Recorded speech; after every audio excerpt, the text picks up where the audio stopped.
அனுமா, நேத்து அந்த ஆளு ஜமீனா வந்து நடிச்சிட்டு போனாரே, அந்த ஆளை நினைச்சா இப்ப கூட சிரிப்பு சிரிப்பா வருது. என்னம்மா நடிச்சான் அந்த ஆளு, என்ன ஞாபகமா படிவுன்னு வேற சொல்றான். எல்லாம் அண்ணன் சொல்லி கொடுத்து கூட்டிட்டு வந்திருக்கு. அண்ணன் சொன்ன ஐடியா நல்லாவே ஒர்க் அவுட் ஆயிடுச்சு. லாக்கெட் செயினை பார்த்ததும் உன் மாப்பிள்ள நான் ஜமீன் வாரிசுன்னு அப்படியே நம்பிட்டாரு. ஆனாலும் உன் புருஷனுக்கு ரொம்ப தான் பேராசடி. தன்னை உடனே ஜமீனோட மருமகன்னு கற்பனை பண்ணிட்டு நின்னத பார்த்தல்ல. அவர் எதிர்பார்ப்ப வளர்த்துட்டே போறோம். அதுவும் நமக்கு ரொம்ப ஆபத்துடி. அம்மா, என்ன பெரிய ஆபத்து வந்துட போகுது? அப்பவும் இது போல இன்னொரு டிராமா போட்டு அவரை அடக்கிட வேண்டியதுதான். பார்த்து பேசுமா. அன்னைக்கு மாதிரி மாப்பிள்ள திடீர்னு வந்து நின்னுட போறாரு. அனு, அனு, அனு, பாத்தியா மாப்பிள்ள வந்துட்டாரு. நல்ல வேலை. சரி சரி, போ போ, நான் பாத்துக்கிறேன்.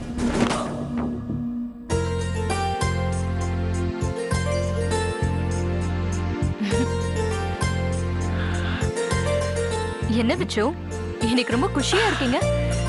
நேத்து மாமா வந்ததுல இருந்தே குஷி மூடுதான். நான் இனி சாதாரண மேனேஜர் இல்லையே, நக்கலக்கோட்டை ஜமீனோட ஒரே வாரிசான அனுஷாவோட புருஷன் தான். உங்க அப்பா கூடிய சீக்கிரம் நம்மள வந்து ஜமீனுக்கு கூட்டிட்டு போறேன்னு சொல்லிருக்காரு. அப்புறம் நமக்கு என்ன கவலை? இந்த மேனேஜர் வேலை, கோல்ட் மார்க்கெட் பிசினஸ், இந்த ராதா, என் குடும்பம் எல்லாத்தையும் ஒழிச்சு கட்டிட்டு நாம உங்க ஜமீனுக்கே போயிடலாம்ல.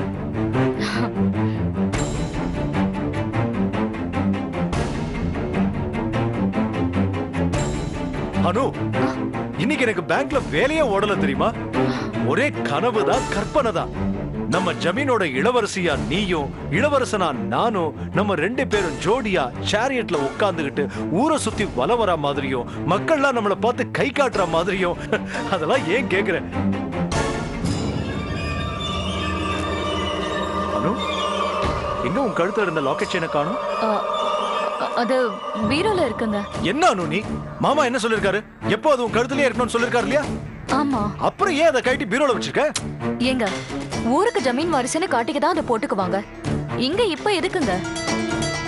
நோனோ, என்னோட பார்வைக்கு நீ எப்பவுமே உங்க ஜமீனோட இளவரசியாதான் எனக்கு தெரியணும். அதுக்காக தான் சொல்றேன். நீ இப்பவே போய் அந்த செயின் எடுத்து உன் கழுத்துல மாட்டிக்கோ. ப்ளீஸ் விச்சு, என்ன கட்டாயப்படுத்தாதீங்க. நம்ம கல்யாணத்துக்கு முன்னாடி வரைக்கும் வெறும் அனுஷாவா என்னோட சுய அடையாளத்தோட மட்டும்தான் இருந்திருக்கேன். என்ன பெரிய ஜமீனோட வாரிசுன்னு நான் காட்டிக்கிட்டதே இல்லை. நம்ம கல்யாணத்துக்கு அப்புறம் அனுஷா விஸ்வநாதன் என்ன உங்க ஒய்ஃபா தான் நான் அடையாளம் காட்டிக்கிட்டு இருக்கேன். இந்த அடையாளத்தோட மன நிறைவோட எப்பவும் இருந்துடணுங்கிறது தான் என் ஆசை. எனக்கு ஜமீன் வாரிசுங்கிற பேரும் புகழும் வேண்டாம். பேங்க் மேனேஜர் விஸ்வநாதனோட மனைவிங்கிற அந்தஸ்தே போதும். ப்ளீஸ் விச்சு. நீ இது போல சொல்றது எனக்கு பெருமையா இருக்கு.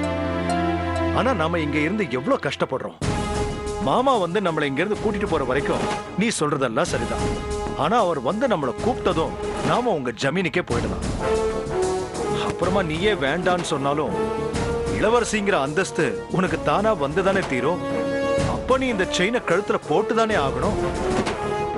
அது வரைக்கும் நான் உன்னை தொந்தரவு பண்ண மாட்டேன்.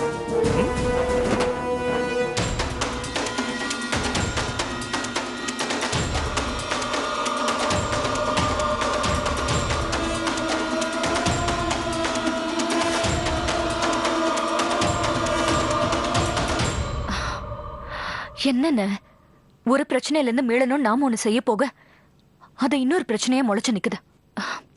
விச்சு இந்த அளவுக்கு பேசிட்டு போறாரு, இப்ப என்னென்ன பண்றது? இதே தான் நான் கேட்டேன். அப்போ ஒரு டிராமா போட்டுக்கலாம்னு சொன்னேன். வேற வழி?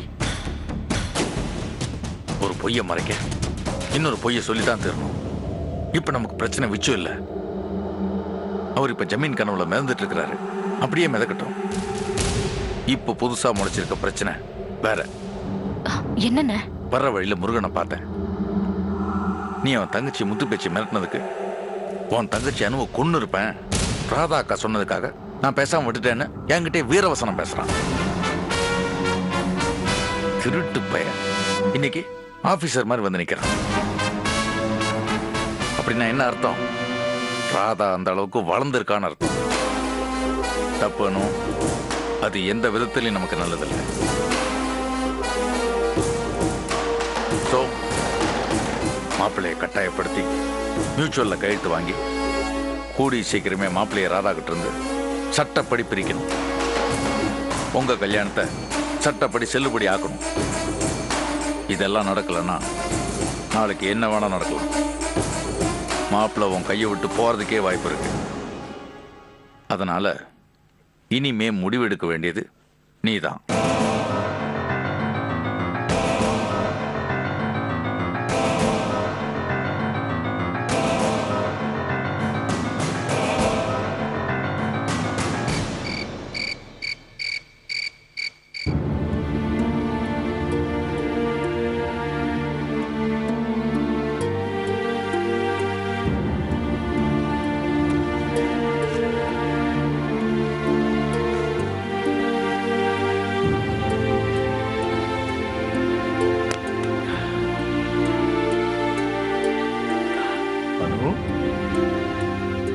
அனு,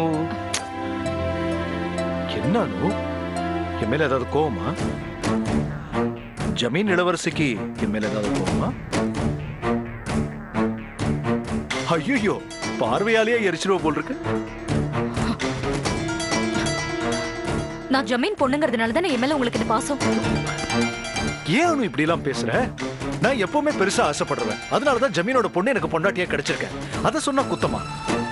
ஒருவேளை நாளைக்கே என்னோட அப்பா மறுபடியும் என் கூட சண்டை போட்டுட்டா நீங்க என்ன வெறுத்துருவீங்களா? அப்படின்னா நான் உன்னை எப்பவோ வெறுத்திருக்கணும். அனு, இப்பெல்லாம் எதுவும் இல்ல. ஏன்? இத்தனை நாளா எப்படியோ குழந்தை உண்டாகாம ஜாக்கிரதையா இருந்துட்டோம். எப்பவும் அதே போல இருந்துட முடியுமா? என்ன அனு சொல்ற? நமக்கு ஒரு குழந்தை பிறந்தா நல்லது தானே? ஏன் ராதா உங்களை உள்ள தள்ளணும்னு ஆசைப்படுறீங்களா? என்ன உளர்ற? நான் ஒண்ணும் உளரல. ராதா அந்த நாளுக்காக தான் இத்தனை காலமா பொறுமையா காத்துக்கிட்டு இருக்கா. கொஞ்சம் புரியும்படியா சொல்றியா? உங்களுக்கு ஒண்ணுமே புரியாதே. ராதாவை டைவர்ஸ் பண்ணாமலே நீங்க என்ன கல்யாணம் பண்ணுனீங்க. நம்ம குடும்பம் நடத்துறோம். ஆனா நம்ம கல்யாணத்தை ரெஜிஸ்டர் பண்ணிக்க முடியல. இந்த நிலைமையில நமக்கு குழந்தை உண்டாயிட்டா நம்ம உறவு ஊர்ஜிதமாயிடும். இத காரணமா காட்டி அவளை நீங்க ஏமாத்திட்டீங்கன்னு ராதா உங்க மேல கம்ப்ளைண்ட் கொடுத்தா நீங்க உள்ள போகணும். இப்ப சொல்லுங்க, நம்ம குழந்தை பெத்துக்கலாமா? உங்க தாலிய சுமந்துக்கிட்டு ஊர் அறிய ஒருத்தன் கூட சுத்துறவ, எதுக்கும் துணிஞ்சவ, உங்களை உள்ள தள்ள கூட அவ தயங்க மாட்டா. நானும் உங்ககிட்ட சொல்லிக்கிட்டே தான் இருக்கேன். அவகிட்ட இருந்து மியூச்சுவல்ல கையெழுத்து வாங்குங்க. முதல்ல நம்ம கல்யாணத்தை ரெஜிஸ்டர் பண்ணிக்கலாம், குழந்தை பெத்துக்கலாம். நாளைக்கு நமக்கு எந்த ஆபத்தும் வராதுன்னு சொல்றேன். ஆனா நீங்க இந்த விஷயத்த சீரியஸா எடுத்துக்கிற மாதிரியே தெரியல. இல்ல அனு, அப்பா கிட்ட இந்த விஷயத்தை பத்தி சீரியஸா பேசலான்னு தான் ஒரு வீட்டுக்கே போனேன். ஆனா அன்னைக்குன்னு பார்த்தா ஒரு வீட்லயே இல்ல. அப்பா வந்ததும் இதை சொல்லுங்கன்னு சித்தி கிட்ட சொல்லிட்டு தான் வந்தேன். அவ்வளவுதானா? அதோட முடிஞ்சுதா? ஏற்கனவே மியூச்சுவல் கன்சர்னை எரிச்ச உங்க அப்பா அவரே ஸ்டெப் எடுத்து வாங்கி கொடுத்துருவாருன்னு நீங்க நம்புறீங்களா? அப்ப என்ன என்னதான் பண்ண சொல்ற அனு? கெஞ்சினா வேலைக்கு ஆகாது, சண்டை போடுங்க. ஜமீனுக்கு மருமகனா ஆகணும்னு ஆசைப்பட்டா மட்டும் பத்தாது. நீங்க ஏற்கனவே கல்யாணம் ஆனவரு உங்க வைஃபை டைவர்ஸ் பண்ணாமலேயே என்ன கல்யாணம் பண்ணிருக்கீங்கன்னு இந்த விஷயம் எல்லாம் தெரிஞ்சா அவ்வளவுதான். எங்க அப்பா இனி இந்த ஜென்மத்துல நம்ம முகத்துல முழிக்க மாட்டார். நாமளும் நம்ம ஜமீனுக்கு போகவே முடியாது. அப்படின்னா உங்களுக்கு பரவாயில்லையா? ஐயோ, அது எப்படி முடியும்? நீ ஒண்ணும் கவலைப்படாத. நான் எப்படியாவது ராதா கிட்ட போய் மியூச்சுவல் கன்சர்ன்ல கையெழுத்து வாங்கிட்டு வந்தேன். போதுமா உனக்கு?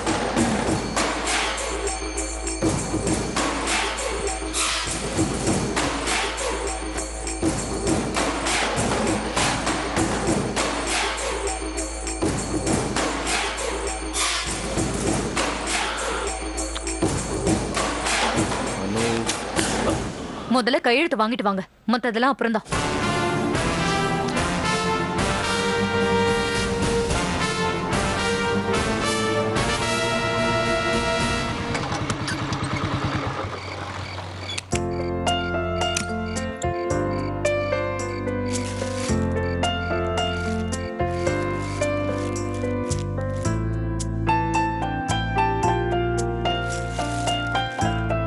பேச்சி பேச்சி பேச்சி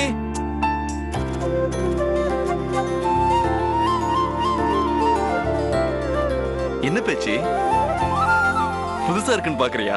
அக்கா என்ன கம்பெனில சூப்பர்வைசர் ப்ரோமோட் பண்ணி புது யூனிஃபார்ம் கொடுத்திருக்காங்க. இன்னொரு விஷயம், வா சொல்ற வா. அங்க பாத்தியா, நான் சின்ன வண்டியில போக வர கஷ்டப்படுறேன்னு சொல்லி எனக்கு புது பைக்லாம் வாங்கி கொடுத்திருக்காங்க தெரியுமா? சரி, உனக்கு ஸ்வீட் ஹாலிஸ்லாம் வாங்கிட்டு வந்திருக்கேன், புடி. பேச்சி அக்கா, உன் அண்ணன் கிட்ட சொல்லு பேச்சி, இதோட நின்னுட கூடாது, இன்னும் பெரிய ஆளா சொந்த கம்பெனிக்கு முதலாளியா வளரணும்னு சொல்லு. அக்கா, உங்களை விட்டு நான் தனியா போகத்தான் போறேன். ஆமாக்கா, நீங்க இன்னொரு பிரான்ச் ஆரம்பிக்க போறீங்க, அதை நான் தனியா போய் பாத்துக்க போறேன். நீ தனியா போனாலும் ஏன் தம்பியா தானே இருப்ப, அப்புறம் என்ன? அப்புறம் போன வேலையெல்லாம் நல்லபடியா முடிஞ்சுதா? முடிஞ்சதுக்கா. நீங்க கொடுத்த கவரை அவர்கிட்ட கொடுத்துட்டேன்க்கா. சார் உங்களுக்கு ஃபோன் பண்றேன்னு சொன்னாரு. அப்புறம் மத்த வேலையெல்லாம் முடிச்சுட்டு வர வழியில அந்த அனிஷாவோட அண்ணன் ஜெயராம பார்த்தேன்க்கா.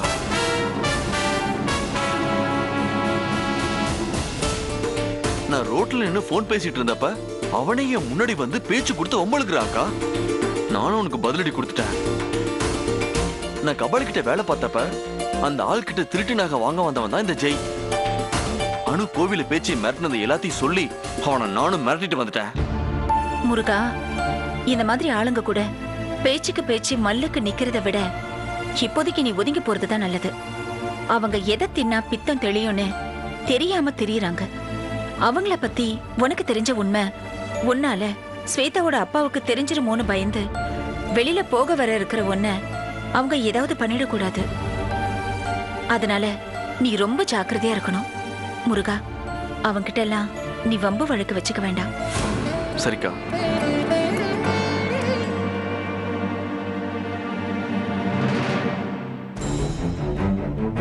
முதல்ல கையெழுத்து வாங்கிட்டு வாங்க, மத்ததெல்லாம் அப்புறம் தான்.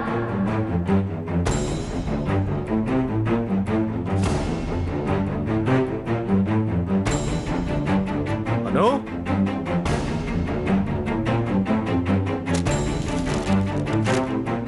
கெஞ்சினா வேலைக்கு ஆகாது, சண்டை போடுங்க.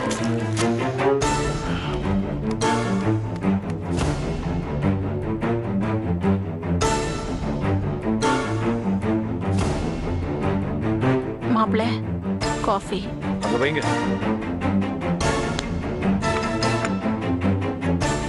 ஆமா, அனு எங்க? ஏன் ரூம்ல இருக்க மாப்பிள்ள?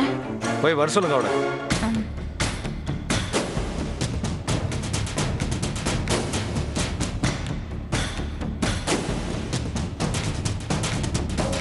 அனுமா, மாப்பிள்ள உன்னை கூப்பிடுறாரு. என்னம்மா? யாருக்கு தெரியும்? காஃபி கொடுத்தா வச்சுட்டு போன்னு சிடு சிடுன்னு பேசுறாரு.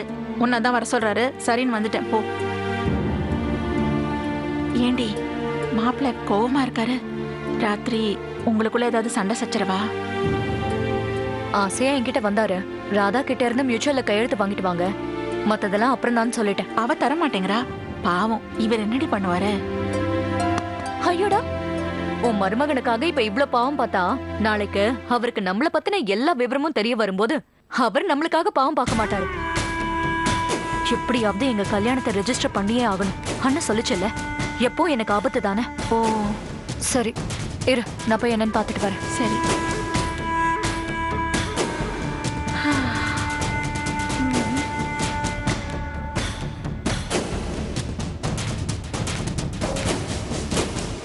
கூப்பிட்டீங்களா? நான் ராதா வீட்டு வரைக்கும் போயிட்டு வரேன். நல்ல செய்தியோட வாங்க.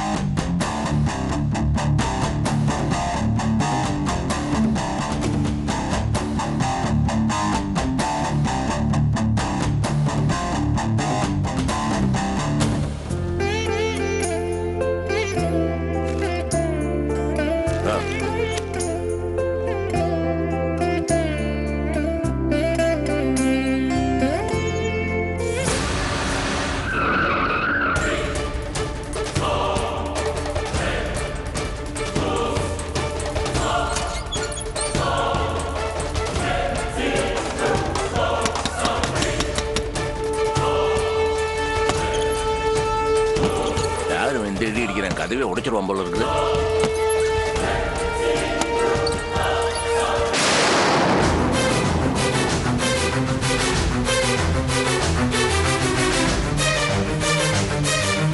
வாங்க மாப்பிள்ள. யோ மாப்பிளை, நான் சொல்லிட போறேன். யாரையா மாப்பிளை? ஏன் இப்படி பேசுறீங்க? என்ன வேணும் உங்களுக்கு? அருமை பொண்ணு இருக்காளே, அவளை கொஞ்சம் கூப்பிடுங்க. அவகிட்ட நான் கொஞ்சம் பேசணும். அவ வீட்டுல இல்ல, கம்பெனிக்கு போயிருக்கிறா. ஓஹோ, கம்பெனிக்கு போயிருக்காளா இல்ல யாருக்காவது கம்பெனி கொடுக்க போயிருக்காளா? மாப்பிள்ள, ஏய், இன்னொரு தடவை மாப்பிள்ளைன்னு என்ன கூப்பிட்ட, ஓயே அந்த ஆளை மாப்பிள்ளைன்னு கூப்பிட்டுக்கோ. என்ன சொல்ற? ஏன் உங்களுக்கு எதுவும் தெரியாதோ? அந்த தேவராஜன் உங்க பொண்ணுக்கு பெரிய லெவல்ல ஆர்டர் கொடுத்தது தெரியும். அவ கம்பெனி பெரிய லெவல்ல வளர்ந்ததும் தெரியும். ஆனா அதுக்கெல்லாம் பிரதிபலனா உங்க பொண்ணு அவன் கூட ஹோட்டல் ரெஸ்டாரண்ட் ஊர் சுத்திட்டு இருக்காளே, அது மட்டும் தெரியாதோ? என்ன என்ன உதட்ட கடிச்சுக்கிறீங்க? அது எப்படி தெரியாம இருக்கும்? மகளும் சந்தோஷமா இருந்துட்டு போட்டோம், நமக்கு கிடைச்சிருக்கிற இந்த புது வசதியும் நம்ம கையை விட்டு போயிடக்கூடாதுன்னு எல்லாம் தெரிஞ்சும் தெரியாத மாதிரி இருக்கீங்க. தாராளமா இருந்துட்டு போங்க. நீங்களும் சரி உங்க பொண்ணும் சரி, எப்படி வேணா இருந்துட்டு போங்க. என் பொண்டாட்டிங்கிற அடையாளத்தோட அவ கழுத்துல தாலியோட இருக்காளே, அதை அறுத்தெறிஞ்சிட்டு எனக்கு டைவர்ஸ் கொடுத்துட்டு அவ எவன் கூடவோ எப்படி வேணா இருந்துட்டு போட்டோம். அப்புறம் நான் எதுக்கு வந்து உங்களை கேட்க போறேன்? என்ன நினைச்சுக்கிட்டே பேசிட்டு இருக்கிற? என்ன நினைச்சிட்டு இருக்கிற? என் வீட்டு வாசலுக்கே வந்து என்ன பத்தியும் பொண்ணை பத்தியும் நாட்கள் நரம்பெல்லாம் பேசினா, நீ நினைக்கிற மாதிரி என் பொண்ணு விடுதலை பத்திரத்துல நீ நீட் நேரத்துல கையெழுத்து போடுவான்னு நினைக்கிறியா? எங்க மானத்தை தானே வாங்கணும், ஊரை குட்டி தானே வாங்கணும். வேடா, நான் கூட்டேன் ஊரை. யார் மானம் போகுதுன்னு பார்க்கலாம். வேடா வேடா, இறங்குடா இல்ல, வாங்க எல்லாரும்.